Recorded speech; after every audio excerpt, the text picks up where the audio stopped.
안녕하세요. 수학을 가르치는 김경준입니다. 오늘은 휘문고등학교 2학년 1학기 대수 기말고사가 어떻게 출제됐는지 함께 살펴보는 시간을 갖겠습니다. 먼저 제 소개를 간단히 하겠습니다. 저는 휘문고를 졸업하고 서울대 수학교육 학사 석사를 받고 현재는 휘문고등학교 1학년, 2학년 학생들을 집중적으로 수학을 가르치고 있습니다. 오늘 치러진 이 대수 기말고사 어떻게 출제됐는지 총평을 하고요. 그리고 이제 중요한 시기들이죠. 여름방학 때 정규반과 특강이 어떻게 진행되는지 간략히 소개를 드리겠습니다. 자, 오늘 시험을 하나로 압축한 그림입니다. 이 그림을 살펴보면 오늘 시험의 특징이 뭐 14문제, 10문제 중에서 어려운 문제가 한 4개 정도 있었습니다. 그리고 교과서의 반영 비율이 현재 이제 휘문이 작년도 그랬고 올해도 그런데 교과서 반영 비율이 대략 24문제 중에서 9문제 정도는 직접적으로 출제가 되었고 11문제 정도는 교과서의 문제를 변형해서 질문을 바꾼다든가 아니면 주어진 조건과 질문을 서로 순서를 바꾼다든가 아니면 교과서의 한 두세 문제를 합쳐서 하나의 문제로 낸다든가 하는 식으로 교과서의 변형을 좀 가한 스타일의 문제가 11문제가 나왔습니다. 그리고 맨 마지막에 있는 4문제 정도는 이게 교과서에서 근거를 댈 수는 있지만 아마 선생님들이 자작 문제로 직접 문제를 만드신 자작 킬러 문항들이 4문항이 있었습니다. 그래서 전반적으로 보면 24문제 중에서 한 10개 정도는 교과서에 근거해서 교과서를 꼼꼼하게 공부한 학생들에게 유리한 문제가 출제되었고 나머지 4문제는 있는 실력껏 차분히 풀어가는 스타일의 문제가 출제되었습니다. 단원별로는 예상한 것처럼 사인 코사인 6개 그리고 뭐 등차 등비 시그마를 합쳐서 12문제 그리고 수열의 균합적 정의에서 6문항이 나왔습니다.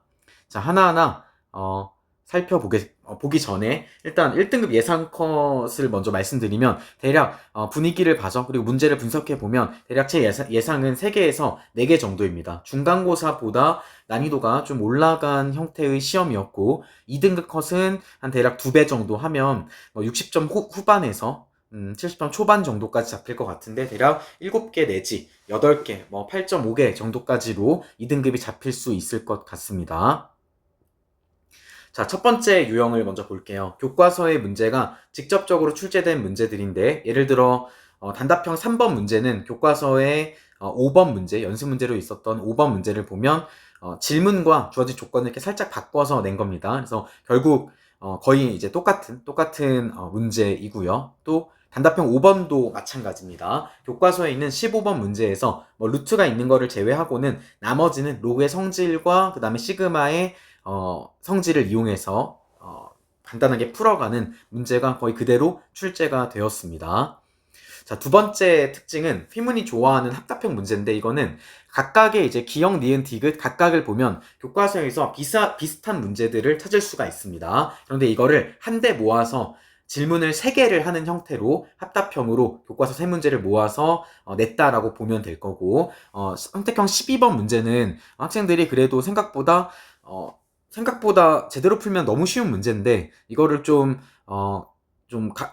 간결하게 생각하고 중간에 논리를 좀 놓치면 오답을 고른 친구들이 꽤 있는 문제인 것 같습니다. 그래서 뭐 기억은 그냥 평균 곱하기 항의 개수니까 당연히 맞다라고 넘어갈 거고 니은이 이제 몇몇 학생들이 실수를 한 것 같은데 이게 이제 항이 2칸 건너뛰어서 등비수열을 이루는 것이죠. 그래서 니은은 틀렸고 디귿도 그냥 발레를 쉽게 찾을 수 있습니다. 1과 2 정도 집어넣어보면 A1이 뭐 3이고 A2가 0 정도 잡으면 이것은 발레가 금방 나오는 형태의 합답형 문제가 나왔고요. 그리고 13번 문제도 마찬가지입니다. 중간고사 때도 이 합답형 문제가 2개가 나왔었는데 이번 기말 때도 비슷한 문항 번호대에 13, 14 이번에는 12, 13 이렇게 합답형이 나왔어요. 이것도 하나하나가 이 기억, 니은, 디귿이 서로 연결되기보다는 휘문 선생님들은 교과서에 있는 여러 3문제 정도의 문제를 하나의 문제로 합치는 도구로서 문제의 형식으로서 합답형 문제를 택하고 있는 것을 볼 수 있습니다. 이때 기억, 니은, 디귿이 하나하나가 12번보다는 조금 계산량이 있는 좀 까다로운 문제였는데 교과서에서 한 문제를 다 찾을 수 있는데 교과서의 문제에서 한 단계의 식변형을 각각 요구합니다. 그래서 예를 들어 뭐 기억 같은 경우는 이거를 한번 그 통분을 통해서 합차 공식을 쓰기 전까지 요 한 번 이제 이렇게 변형하는 그 부분이 추가가 됐고요. 니은 같은 경우는 학생들이 좀 당황했을 것 같아요. 근데 이제 니은을 예를 들어 건너뛰더라도 디귿만 정확히 판단해도 답을 내는 데는 큰 무리가 없었던 그 보기의 선지였고요. 니은은 분모에 있는 항을 루트 2k 빼기 1과 루트 2k 플러스 1로 묶어버리면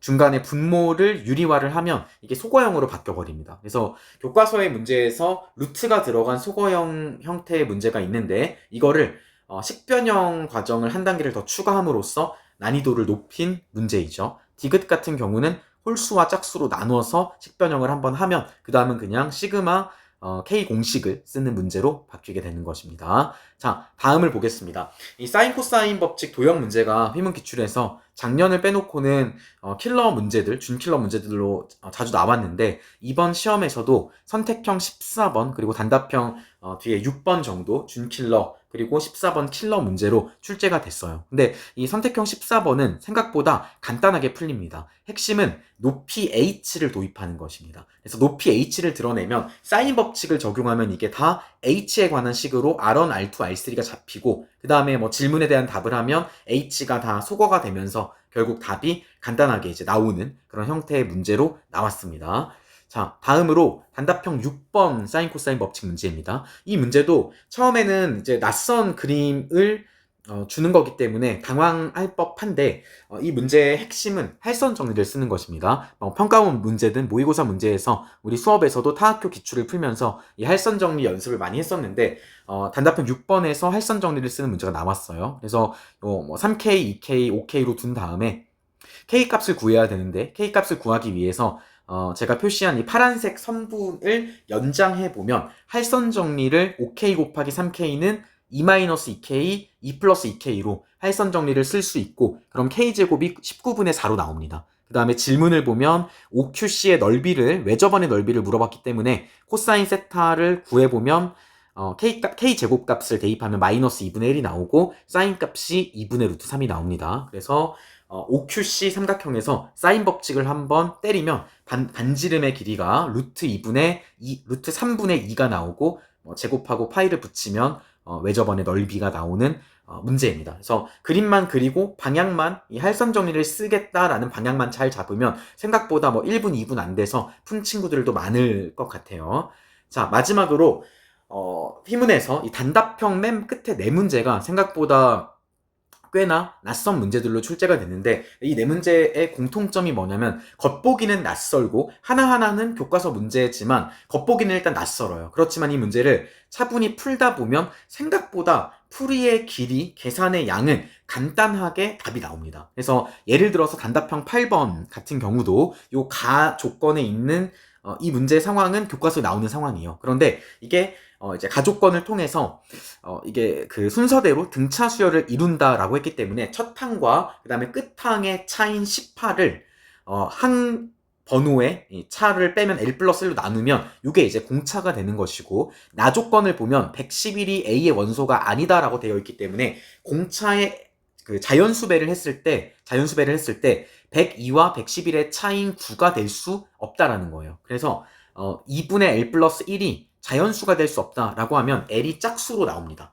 그 다음에 다조건을 보면 인접한 세 원소의 차의 합이거든요. 그래서 이게 A, B, C니까 최소 3 이상이다라고 했기 때문에 A, B, C를 인접한 세 등차 수열로 잡아버리면 공차, 그 다음 공차의 2배가 돼서 4D가 나옵니다. 그래서 정리를 하면 결국 L값이 23 이하로 잡히고 짝수였기 때문에 최대값은 22 그리고 문제의 조건에서 3 이상이라고 L이 3 이상의 자연수라고 첫 줄에서 제한을 줬기 때문에 최소값은 4로 간단하게 나옵니다. 이게 단답형 7, 8, 90 문제가 다 요 정도 수준에서 문제가 풀립니다. 그렇지만 전반적으로 봤을 때 이 7, 8, 90을 도전한 친구들은 생각보다 답을 쉽게 냈겠지만 시간 관계상 이 네 문제는 버린 친구들도 꽤 있는 것 같습니다.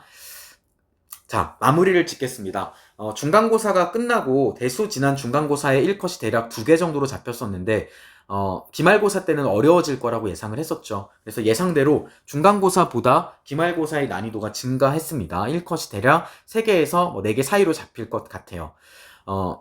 이번 여름방학이 여전히 이 휘문고등학교 2학년 친구들한테도 중요합니다. 특히 미적 1까지가 수능 범위이죠. 그래서 이 휘문고등학교 2학년 학생들은 올해 11월이 됐을 때, 11월 둘째 주 목요일이 됐을 때 수능을 보셔야 됩니다. 그 수능에서 수능 범위의 공부를 이번 미적 1을 여름방학과 또 2학기 공부를 통해서 수능 범위가 거의 마무리가 될 거고요. 수능을 봤을 때 요 1학기 과목과 확통 그리고 대수 또 미적 1까지가 수능 과목이기 때문에 점수가 어느 정도 나오셔야 돼요. 그래서 미적 1을 여름방학 때 굉장히 딥하게 정복하는 게 가장 중요한 미션이라고 할 수 있겠고 요 정복 과정 미적 1 공부를 우리 수업에서는 정규반 월금 저녁에 진행을 하게 됩니다.